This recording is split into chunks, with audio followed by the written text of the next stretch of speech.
All right, this is a little more in-depth video. There's a short on the channel about it. This is a 96 2.3 liter 4-cylinder, 8 spark plugs. Yes, you heard me right. There are 8 spark plugs. We've got some parts in here. Looks like some shocks, maybe some brakes. We're going to go through quite a bit of this truck. It had a blowed head gasket probably 3 or 4 years ago. I'm not totally sure at this point. We are more than likely going to do an engine teardown on it. Full suspension, full brakes. May do some cosmetic stuff. I'd like to see if we couldn't. We want to leave this, I guess it's called the Lund visor. But as you can see, some of the screws are kind of pulling out of it. See if I can get it here on the screen.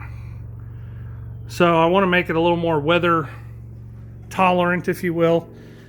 And we're going to evict a bunch of the spiders on this thing.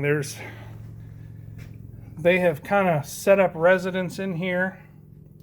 Lots of new hoses, obviously, we're going to do. New timing belt, water pump with the engine build. Brand new battery, obviously. See if we can get the air conditioning working. I don't know if I already said it, but we're going to go through the suspension on it. We're going to go through the brakes.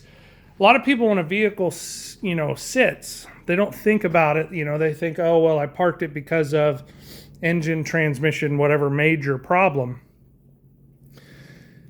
Most of the time when I have a vehicle sits 2-3 years, the brakes on it, the suspension it just all dries up and it finds the home where it's at and it stays.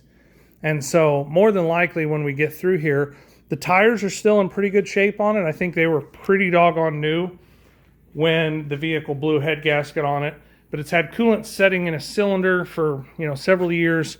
So not only do we need to fix the engine issue and go ahead and put a clutch in it while I have the engine out, but I'm going to have to take care of any brake concerns and suspension concerns while it's out.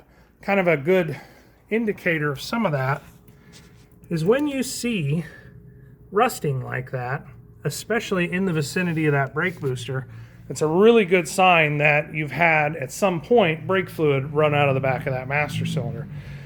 So if we're going to disassemble this to the extent that we are, which we are, we might as well take care of all of those issues while we're there. So we're about to get cracking on this. This is the next big build that we're going to do. I think you saw us turn out an engine last week or the week before.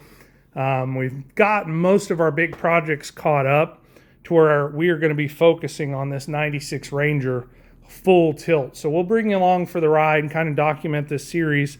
And if you have comments or ideas, please shoot them to us. Thoughts, these Rangers were some of the best trucks ever built, in my opinion, and I sure hate to see them die, and we're not going to allow this one to happen. So definitely shoot me a like, shoot me a comment. We'll go from there.